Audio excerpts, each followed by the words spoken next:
Hi, my name is Coco with blackfilm.com, and I'm here with Torsten Ruether, director of Uppercut, which will be in theaters and on demand, available everywhere that you can possibly get it on February 28th.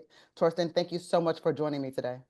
Yeah, my pleasure. Your energy is unmatched. I mean, who in this world could possibly be anything like you already? All right. I mean, I'm always on full throttle. So whenever you meet me, guys, let's have some fun. Exactly. Um, Let's have some fun. I see your yeah, director's chair back there. You are definitely showing your work. yeah. It was exactly that chair we had once we shot. So we Mm. brought it over with a plane to Berlin here, and of course, it's something like a very precious item, and I keep it, and it'll be tied up every day. We handle it with care. That's what I'm talking about. And I mean, you have something to be proud of. You've done some incredible work here, and I got to see it ahead of time, so I'm really excited about that. I feel like I'm in just a special group. I feel like a VIP. But Wow, I do. wow. But what's really important here is that this is an adaptation from your original film, which received incredible success and accolades, and it's been really well received. And you're like, yeah, those things. But Lieberhaken, am I saying that correctly? Yes, correctly. It's that equivalent to liver punch, something like that. So Okay. a very evil, punch with boxing. So we Mm-hmm. thought uppercut in the American adaptation would be some kind of a nicer brand, with a little bit of more energy and a little bit more straight to the head. So that's why we changed it.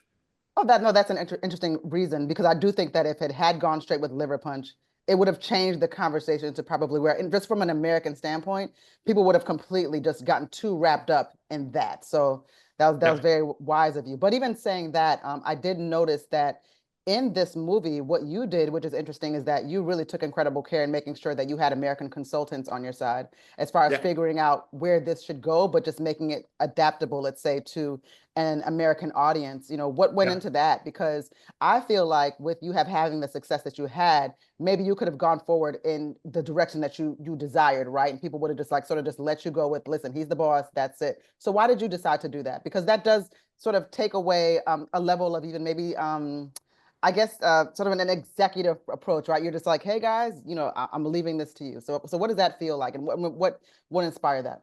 Yeah, I was just having some kind of a decency stuff with me. So I was just Okay.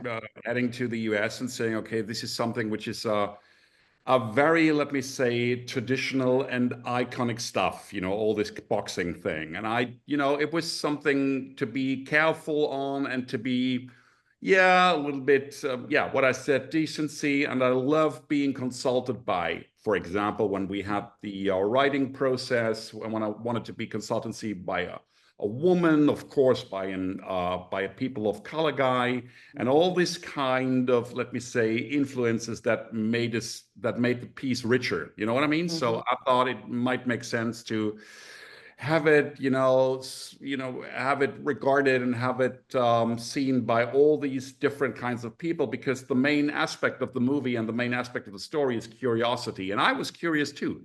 So I was Mm. curious on everybody, who read script and who said, okay, this might be a good idea to do it, and this might be another good idea to do it. There was a guy, for example, in the Bronx who, talked a lot of stuff with me because it was a New York City story, Yeah. it placed in Bushwick.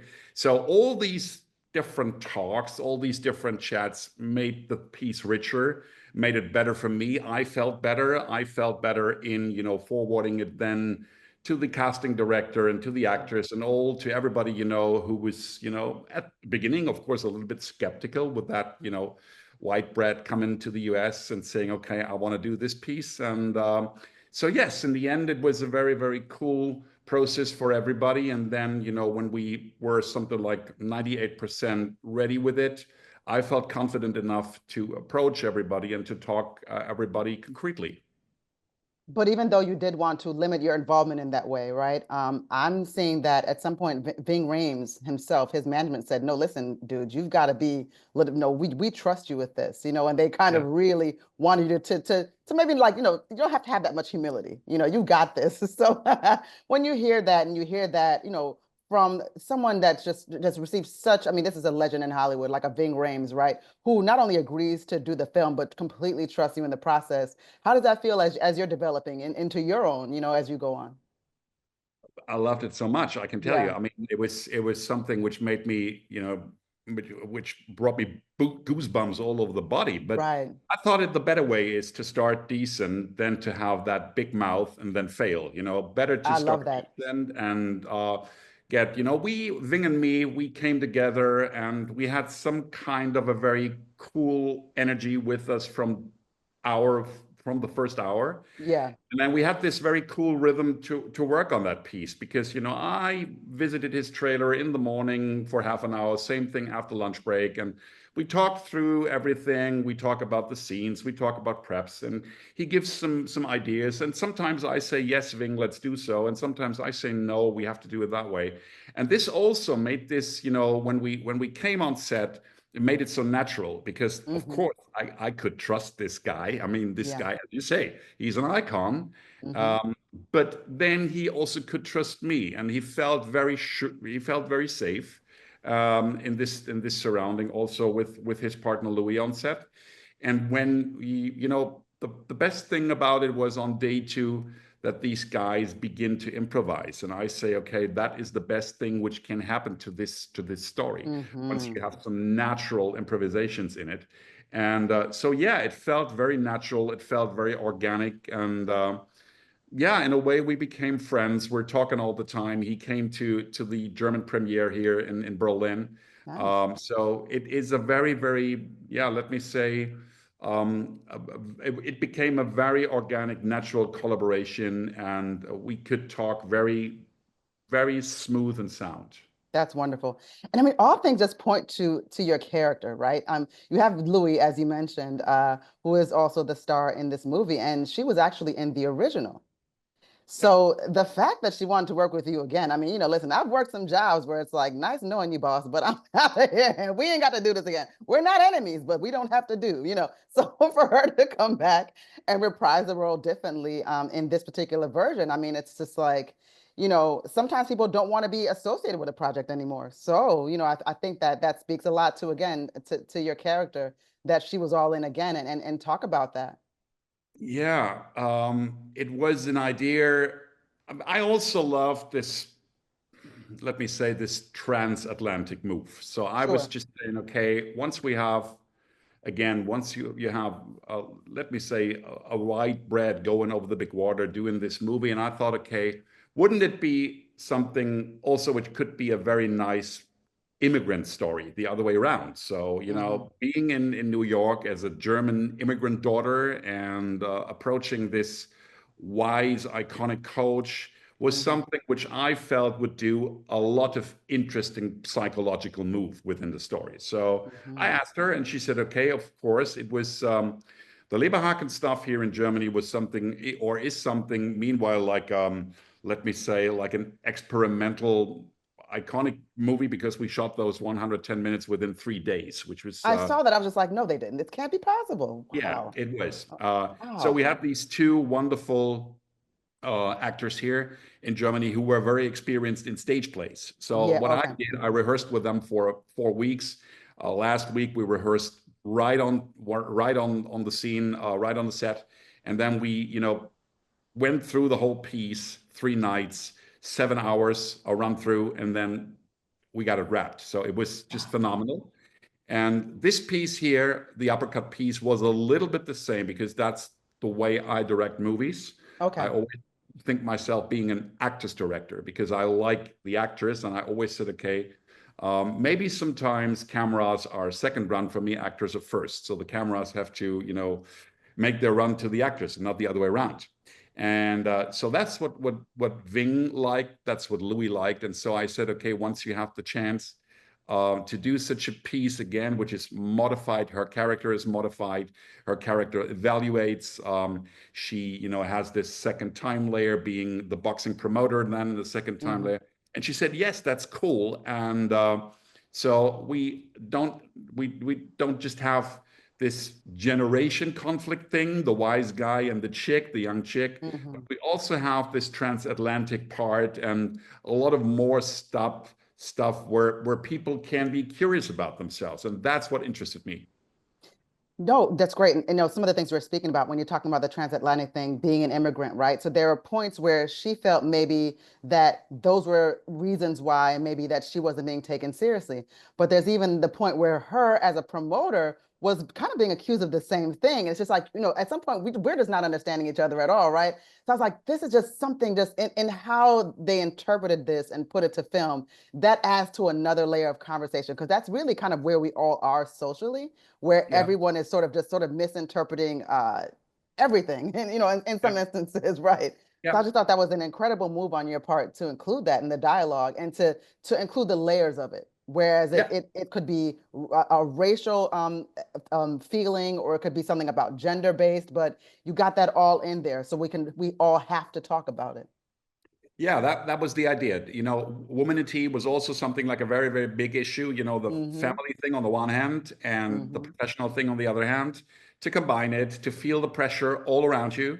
Mm-hmm. And that combined with that first layer of that, immigrant story, which we turned the other way around, actually, because in this very case, Elliott is the guy who is experienced and who knows everything and who has seen her doing community service and all this kind of stuff. So I think everyone wants people like to can pick something out of it and Mm-hmm. say, okay, there is this thing we could ask questions for. There are the things you can ask questions for. And once these guys, talk the first time to each other, they are in their, cliches. They are, scheduling the first momentum which they have from each other, but they change during the story, and that is what I stand for, because I Mm-hmm. love being curious. I love to talk to people, and I also love to experience their perspectives. So that's something which is all in that story. Torsten, it's like you're in my head, right? He said he loves being curious and he loves to talk to people. And I just said, well, you know, this man had a life before filmmaking and before you got heavily into and 100% on the film side. You were actually in radio before. Yeah. So how does one transition from radio into film and actually make that transition into something of permanence? You know, that people try sometimes, but people they don't really know how that world will receive them. And I can't speak to really what's more difficult than the other. You know, who really knows, right? It kind of just depends, right, on whoever's journey. But I mean, how do you get there? How do you get here from there? You know what? It's easy because everything is storytelling. Sure. Beginning just with a voice to tell story is something which is quite difficult because you have to draw the lines of a picture just with one dimension, which is here. Uh-huh. And then you have what I did next was doing marketing campaigns for more than 20 years. So it was storytelling for Mm-hmm. brands, which is also very important now these days once you do full features, because you can't do a full feature once you do not have something like a marketing strategy, which is very, very important these days. Mm-hmm. So I guess it's something about imagination. It's something about what story you want to tell, and it is very, very good at the beginning to write stories just from the voice part of it, because you can draw the pictures later. It's something like an add-on. It's colors, Uh-huh. it's movements, it's faces, it's actors, but the story has to stand just once you tell it with your voice. If it attracts people just with the voice, you're in a way done. You can continue. Mm-hmm. And I'm not the guy, doing putting just explosions on it and visual effects and all this kind of stuff. It'll come later, maybe sometime, but stories first. And that was really, really good to start with radio, because it was, of course, it has always been shorter stories, but it has always to be a story which attracts people, and that's the same with a full feature. Absolutely. And I know we have to wrap, but I do have to say this one thing before we go. One of the things that's so interesting about this film is, as you said, you know, a lot of these people, they do come from a play a sort of, so that kind of, to me, that brings in the radio aspect, right? The listening. So this is very much so also script focused. So yes, we get into the intensity of the physicality of boxing, and certainly, it's encouraged people like myself to get up and move, right? But also just knowing that the dialogue itself, it really, really draws you in. And there's so many moments where we're actually looking at the dialogue and the speaking, and it's intense. And so there doesn't have to be a whole lot going on the screen. Like you said, there doesn't have to be explosions, but the dialogue is dynamic enough where it is the explosion, So that's what brings yeah, I get it. I get it, Torsten. I definitely do. And Thank you I very thank much. you. No, no, I thank you. I thank you so much for your time. I thank you, for this film. I think it's awesome that, you brought it over here across the pond to us as well. And got some familiar faces that we're also familiar with, that are, and Jordan, of course, being a rising star, of course. So that's wonderful. But I do want to say, my name is Coco with blackfilm.com. I was here with the Torsten Ruether, director of Uppercut, which will be in theaters and on demand February 28th. Thank you so much for joining me today, and congratulations on a great, great project. I really enjoyed it. And you have so much style, Torsten. I'm just looking at you like, I just feel like I should have I should have did something, Next time I put on a little bit more lipstick or something, just for you, no. But Thank thank you. you so much. And then the next film, just make sure that you guys call me, Torsten. Put in a word for me. Definitely. Take Thank, care. All best. Thank you very thank you so much. much. Thank you. Take care. Bye-bye, guys. If you want to see more content like this on blackfilm.com, make sure you like, subscribe, and ring that bell.